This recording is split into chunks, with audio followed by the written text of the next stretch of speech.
সুপ্রিয় দর্শক, আজকে আমরা আলোচনা করব রাসূল সাল্লাল্লাহু আলাইহি সাল্লাম এরকম কিছু কথা বলেছেন, যারা মৃত্যুর সময় এই কাজগুলো করবে, মৃত্যুর সময় এই আমলগুলো করবে, সে নিশ্চিত জান্নাতি। যেটা আত-তারগিব ওয়াত তাহরিব কিতাবের 985 নাম্বার হাদিসের মধ্যে রাসূল সাল্লাল্লাহু আলাইহি সাল্লাম বলেছেন, হযরত হুযায়ফা থেকে বর্ণিত। একবার রাসূল সাল্লাল্লাহু আলাইহি সাল্লাম ওনার সাথে বুক মিলাইলেন। অতঃপর তিনি বললেন, রাসূল সাল্লাল্লাহু আলাইহি সাল্লাম বললেন, যে ব্যক্তি আল্লাহর সন্তুষ্টি লাভের উদ্দেশ্যে লা ইলাহা ইল্লাল্লাহ বলে, অর্থাৎ মান ক্বালা লা ইলাহা ইল্লাল্লাহ ইবতিগাআ ওয়াজহিল্লাহ, একমাত্র আল্লাহর রাজি খুশির জন্য কেউ যদি লা ইলাহা ইল্লাল্লাহ বলে, খুতিমা লাহু বিহা, আর সেটাই যদি তার শেষ বাক্য হয়ে যায়, অর্থাৎ সে যদি তারপরে আর কোনো কথা না বলে সে মারা যায়, মৃত্যুর পূর্ব সময়ে যদি লা ইলাহা ইল্লাল্লাহ বলে, ইবতিগা ওয়াজহিল্লাহ, আল্লাহর রাজি খুশির জন্য এটা বলে থাকে যে আল্লাহ ছাড়া আর কোনো মাবুদ নেই, এবং সে যদি তার শেষ নিঃশ্বাস ত্যাগ করে দাখালাল জান্নাহ, সে অবশ্যই জান্নাতে প্রবেশ করবে, যেটা রাসূল সাল্লাল্লাহু আলাইহি সাল্লাম আমাদেরকে জানিয়েছেন। তারপরে আল্লাহ রাসূল সাল্লাল্লাহু আলাইহি ওয়াসাল্লাম বলেন, মান সামা ইয়াওমান মান সা মান মা সামা ইয়াওমান,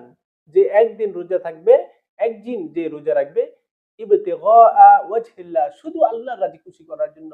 মানুষকে দেখানোর জন্য নয়, আল্লাহকে রাজি খুশি করার জন্য যদি কেউ একদিন রোজা রাখে, অকুতিমা লাহু বিহা, আর যদি সে তার শেষ নিঃশ্বাস ত্যাগ করে, এটাই যদি তার শেষ কর্ম হয়ে যায়, অর্থাৎ সে যদি তারপর সে মারা যায় রোজা রেখে, যদি মারা যায় রোজা রাখা অবস্থায় যদি সে মারা যায়, দাখালাল জান্নাহ, ওই বান্দাও জান্নাতে প্রবেশ করবে। তারপরে রাসূল সাল্লাল্লাহু আলাইহি সাল্লাম বলেন, ওয়ামান তাসাদদাকা বিসাদকাতিন ইবতিগা ওয়াজহিল্লাহ, যে শুধু আল্লাহর রাজি খুশি করার জন্য, আল্লাহকে সন্তুষ্ট করার জন্য কেউ যদি দান সদকা করে, আর এটাই যদি ওয়া খুতিমা লাহু বিহা, আর এটাই যদি তার শেষ কর্ম হয়, শেষ আমল হয়ে যায়, দাখালাল জান্নাহ, সেও জান্নাতে প্রবেশ করবে। এই হাদিস থেকে আমরা জানতে পারলাম যে বান্দার শেষ আমলটা এই ৩ টা জিনিস হতে পারে, সে নিশ্চিত জান্নাতি, যেটা রাসূল সাল্লাল্লাহু আলাইহি সাল্লাম সার্টিফাই করেছেন হাদিসের মধ্যে। একটি হচ্ছে যার শেষ বাক্য হবে লা ইলাহা ইল্লাল্লাহ, অর্থাৎ এই কালিমা যার শেষ বাক্য হবে, তাকে রাসূল সাল্লাল্লাহু আলাইহি সাল্লাম জান্নাতি বলেছেন। এবং যার একেবারে মৃত্যু অবস্থায়, অর্থাৎ